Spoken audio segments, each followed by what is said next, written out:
Os benefícios conquistados com a prática das atividades físicas vão muito além de um corpo bonito. O esporte proporciona inúmeras e significativas melhorias à nossa saúde física e mental. E é para tratar sobre esse assunto que a gente recebe hoje aqui no nosso programa Papo Saúde o ortopedista Dr. Rui Gouveia. Doutor, seja bem-vindo ao nosso programa. Olá, Amanda, muito obrigado. É uma honra estar aqui para responder as suas questões. Seja sempre bem-vindo. Obrigado. Doutor, para começar o nosso papo, quais são os principais benefícios que uma atividade física pode trazer na vida da pessoa? Sem dúvida, como a sua introdução falou, a atividade traz diversos benefícios.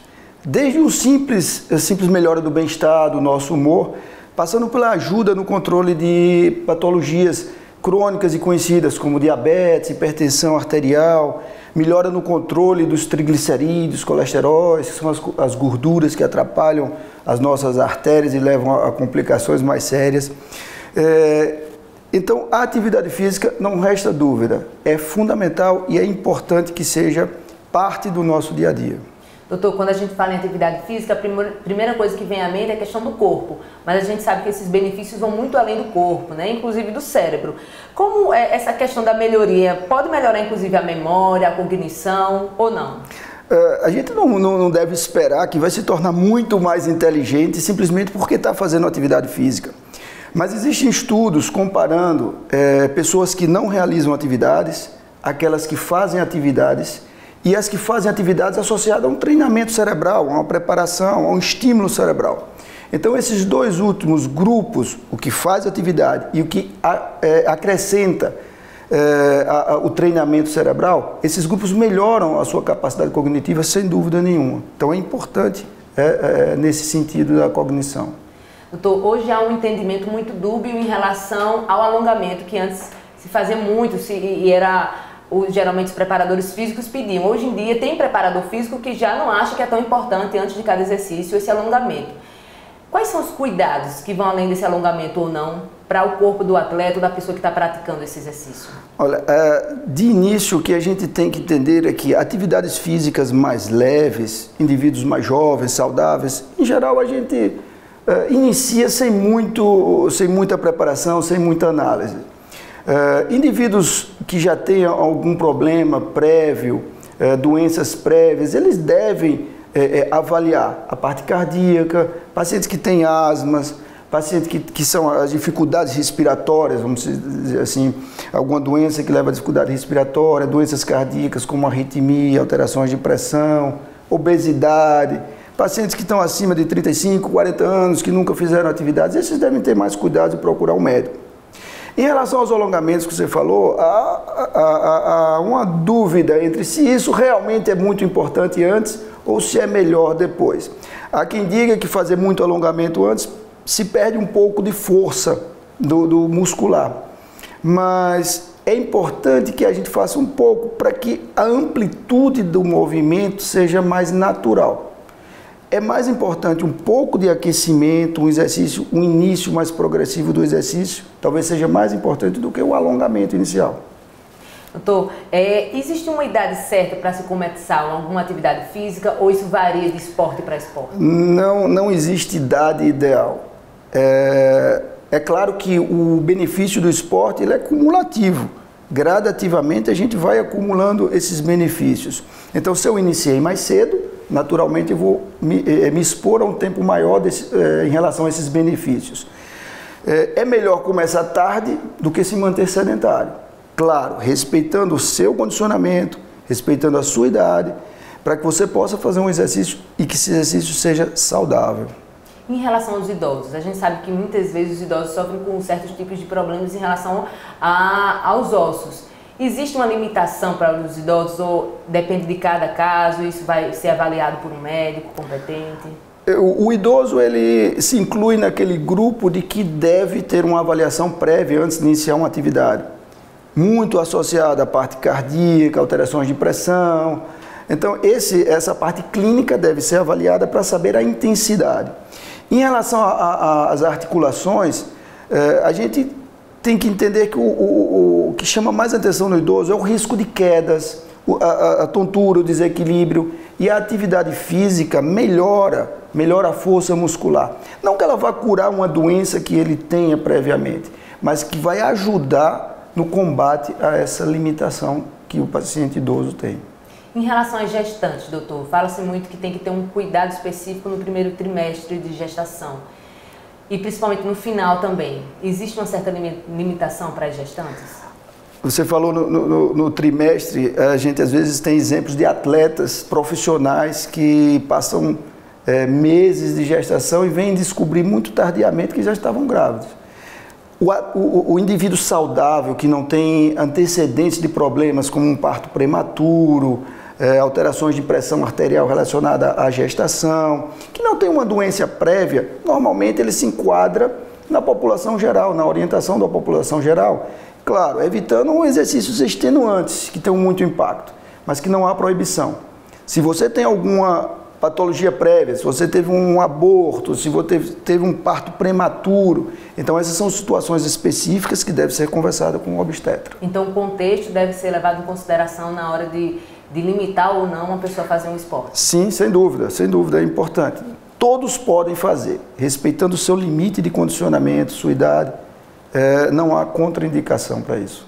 Em relação às vestimentas, doutor, existe alguma indicação de vestimenta, de roupas para que os atletas pratiquem melhor o esporte? Sim, como você falou, cada esporte vai ter sua particularidade. De uma forma geral, esportes ao ar livre precisam de roupas mais leves, que ajudem a eliminar o suor do corpo, com isso eliminar o calor que a gente produz durante a atividade física.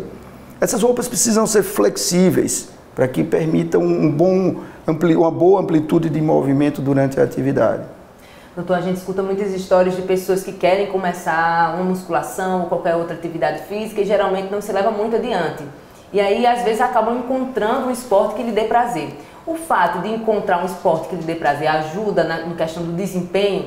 E mais do que isso, não só lhe dá prazer, é importante que junto ao médico, um especialista, a pessoa procure saber qual o esporte indicado para cada caso. É fundamental para a regularidade que você faça o que você gosta. Não existe um esporte melhor do que o outro. Todos são bons. Se você faz uma atividade física que não lhe traz prazer, com certeza você vai interromper. Então, a questão do gostar daquela atividade deve ser o princípio, deve ser a informação e o fator mais importante a lhe guiar em escolher a atividade. Em relação à alimentação, pré e pós-treino, tem alguma orientação? A gente sabe que exercício físico é consumo do nosso corpo. É um consumo saudável, mas ele vai gastar nossas reservas. Principais reservas no sentido do carboidrato, que são os açúcares, que são usados de forma mais imediata para nos dar força e energia para a atividade. Então, alimentar-se com carboidratos e hidratar-se bem previamente vai fazer com que a gente tenha uma melhor desenvoltura na atividade física. Em relação a essa hidratação, é importante se hidratar só antes do treino ou durante o treino também pode se hidratar? Antes, durante e depois. Antes do treinamento a gente precisa ter o que, vamos dizer assim, uma hiperidratação. Quer dizer, a gente vai tomar um pouco mais de líquido para que evite atingir a desidratação durante a atividade. Se eu for fazer a atividade já desidratado, então eu vou ter muito menos eficácia. E a reposição desses líquidos não vai ser tão bom, não vai trazer tanto benefício. Então ingerir um pouco de líquido, 2 copos d'água, 1 hora antes de uma atividade física moderada, isso já ajuda. Durante a atividade, a cada 15, 20 minutos, ingerir um pouco, um copo d'água simples, também já nos afasta dessa possibilidade da desidratação.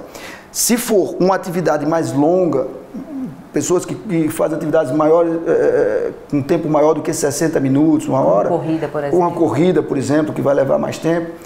Além do líquido normal, seria interessante pensar na questão da reposição dos eletrólitos e de energia, de açúcares. Então, algumas vezes, aquelas bebidas isotônicas, que se chama, são muito famosas, ajudam no combate a essa desidratação e na melhor eficácia na sua atividade, melhor rendimento. Doutor, a gente falou em corrida agora, só os exercícios físicos de carga intensa trazem benefícios ou uma caminhada, um yoga já traz um benefício enorme para o corpo? De forma alguma. Exercício intenso está ligado ao atleta profissional. Tanto quanto mais intenso, maior a chance da gente ter lesões. Para a população geral, exercícios leves, até mesmo as atividades de casa que se fazem parte das atividades que movimentam o nosso corpo. Então não é o exercício intenso o único e a melhor forma de se trazer saúde para a população geral. Doutor, se fala muito em relação à frequência de que essa prática é feita durante a semana para que traga benefícios. Existe um número mínimo de quantas vezes essa atividade tem que ser praticada para que esse benefício possa realmente ser visto? De uma forma geral, vamos entender que é preferível que eu distribua essa atividade física durante a semana do que concentre 1 ou 2 dias. Então, 30 a 60 minutos de atividade física por dia, durante 5 dias na semana, é o que é preconizado no sentido de saúde. Claro, dependendo do seu condicionamento, você pode fazer um pouco mais ou um pouco menos, mas principalmente distribuir durante a semana essa atividade. Doutor, eu sei que é quase impossível falar de prática de atividade física sem falar de lesões, que muitas vezes é comum.